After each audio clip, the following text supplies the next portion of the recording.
জনাব মাওলানা আফজাল হোসেন, আজকের এই অনুষ্ঠানের সম্মানিত বিশেষ অতিথি বাংলাদেশ জামাত ইসলামের রাজনৈতিক সেক্রেটারি জননেতা জনাব হাসান মাহবুব মাস্টার, উপস্থিত আছেন আসন পরিচালক, আসন সদস্য সচিব, অন্যান্য জেলা এবং থানা ইউনিয়ন পর্যায়ের নেতৃবৃন্দ, সমবেত সুধী মণ্ডলী, আসসালামু আলাইকুম ওয়া রাহমাতুল্লাহ।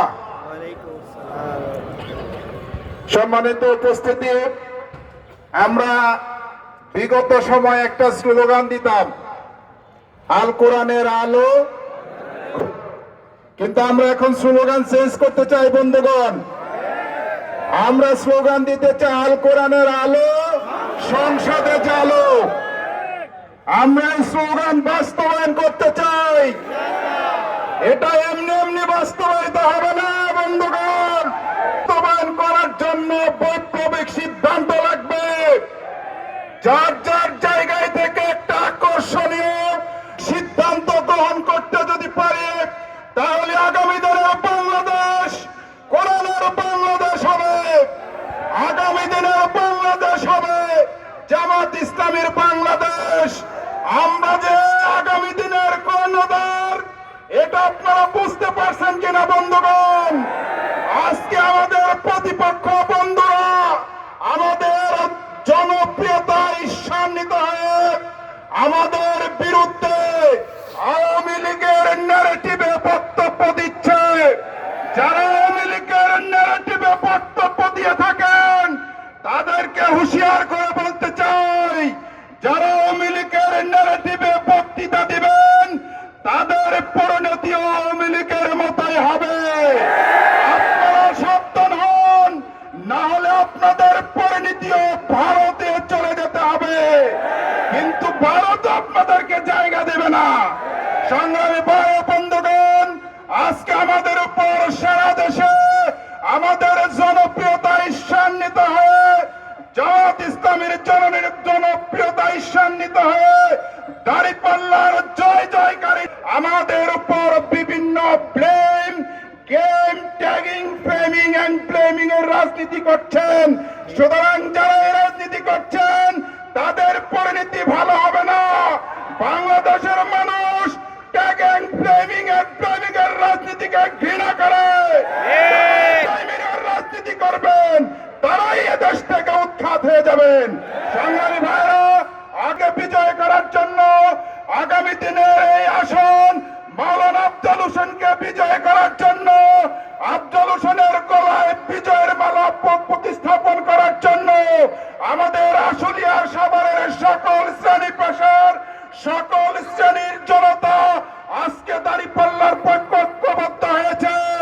এই ঐক্যবদ্ধকে ধরে রাখার জন্য আমরা আমাদের জায়গায় থেকে গুরুত্বপূর্ণ ভূমিকা পালন করব। বাংলাদেশ জামাত ইসলামী আগামী দিনে দুর্নীতি, দুঃশাসন মুক্ত একটা সমাজ গঠন করতে চায়, সন্ত্রাস চালাস মুক্ত একটা সমাজ গঠন করতে চায়। আগামী দিনে বাংলাদেশ জামাত ইসলামী একটি বৈষম্যমূলক, মানবিক এবং কল্যাণমূলক রাষ্ট্র গঠন করতে চায়। আগামী দিনের জামাত ইসলামী নারী অধিকার প্রতিষ্ঠিত করতে চায়। অন্য ধর্মাবলম্বীদের যে অধিকার ইসলাম দিয়েছে তা নিশ্চিত করতে চায়। আমাদের বাংলাদেশ জামাত ইসলামী অন্য ধর্মাবলম্বীদের ব্যাপারে আজকে নেগেটিভ বক্তব্য দিচ্ছে। আমাদের বন্ধু প্রতিম দলের লোকেরা বক্তব্য দিচ্ছে। আমাদের ভিন্ন ধর্মীদের ভাইদেরকে নিরাপত্তা একমাত্র ইসলামী দিতে পারে। বাংলাদেশ জামাত ইসলামী সেই নিরাপত্তার গ্যারান্টি দিচ্ছে। আজকে আশুলিয়া সাভার শ্রমিক অধ্যুষিত অঞ্চল বন্ধুগণ, এই শ্রমিক অধ্যুষিত অঞ্চলে আমাদের বন্ধের নিরাপত্তা নিশ্চিত করতে চায় বাংলাদেশ জামাত ইসলাম।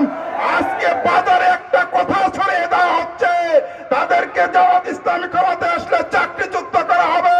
তাদেরকে বিভিন্নভাবে তাদেরকে ভয়ভীতি দেখানো হচ্ছে।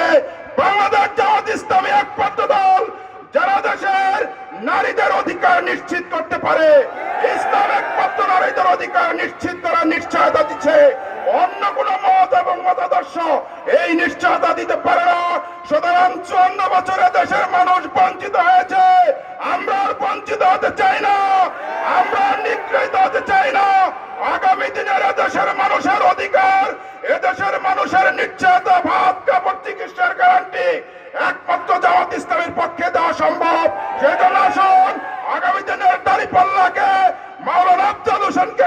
উনিশের বিজয় করার মধ্য দিয়ে আমাদের উপর ট্যাগিং ব্লেমিং এর রাজনীতি যারা করছেন তাদের দাঁত ভাঙ্গা জবাব দিতে চাই।